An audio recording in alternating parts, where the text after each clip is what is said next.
Hello mga Marikoy, welcome sa aming mini vlog. Update nga pala mga Marikoy, nakauwi na nga pala kami. Late na naman kasi ako nakapag-edit, ay Diyos mio. Nung nakaraan pa kasi talaga kami nakauwi, pero eto at late nga ako makakapag-edit. At for today's video eto at maaga na naman nagising ang mari nyo. Grabe, pagpasensyahan nyo na talaga tong pagbo-voice over ko na lagi na lang maingay. Balik nga tayo dito sa aking video, ito nga at maglalagay na ako ng tubig mainit sa aking kape. Dahil maaga nga akong nagising eto at magkakape na nga lang ang person. Ganito naman kasi ang lagi kong ginagawa at wala nang ang bago. Huy. Pagtapos ko naman nga lagyan ng tubig mainit, eto nga at minekos-mekos ko na nga yan. At bago ko nga pala inumin yung kape ko, nagsuklay nga muna ako ng very very light. Magulo kasi yung buhok ko, kaya eto nga at susuklayan ko nga muna. Kita nyo naman yung suklay ko na malaki na kasing laki na nga ng mukha ko. Ito na nga yung ginamit ko dahil nagbuhol-buhol nga yung buhok ko at makapal din, kaya ito na lang ginamit kong pang suklay. Fast forward nga ito at nandito nga kami sa kaibigan ko. Mga bandang 2:00 na nga to ng hapon at dito nga kami tumambay. Ito nga si Baby Kesha, nag-video-video na rin for the vlogger Yarn.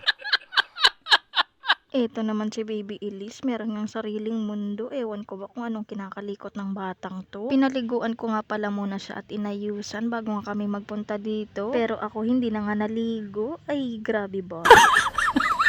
Maya-maya nga nagkayayaan nga kaming magpunta dito sa isa pa naming kaibigan. Ito nga yung anak ng kaibigan ko, tulog na tulog, hindi nga malamog dahil nga masama ang pakiramdam dahil may dalawang turok nga siya. Gabi na nga rin kami nakauwi at ito na nga ang bata, nalinisan ko na nga rin para fresh bago matulog. Ewan ko ba sa batang to, walang kapaguran. Tignan nyo naman ang ginagawa sa lola niya, inaayos nga yung buhok. Syempre, ito naman ang mari nyo, o diba, Haggard yarn. Medyo inaantok-antok na nga rin ako ng mga oras na yan, pero ang Baby Elise nyo nga ay gising na gising pa rin. At pagkatulog nga ng Baby Elise, eto nga at magtitimpla nga ako ng gatas. Yes, gatas po muna dahil hindi nga ako nakabili ng kape. Ay, Diyos mio, Marimar.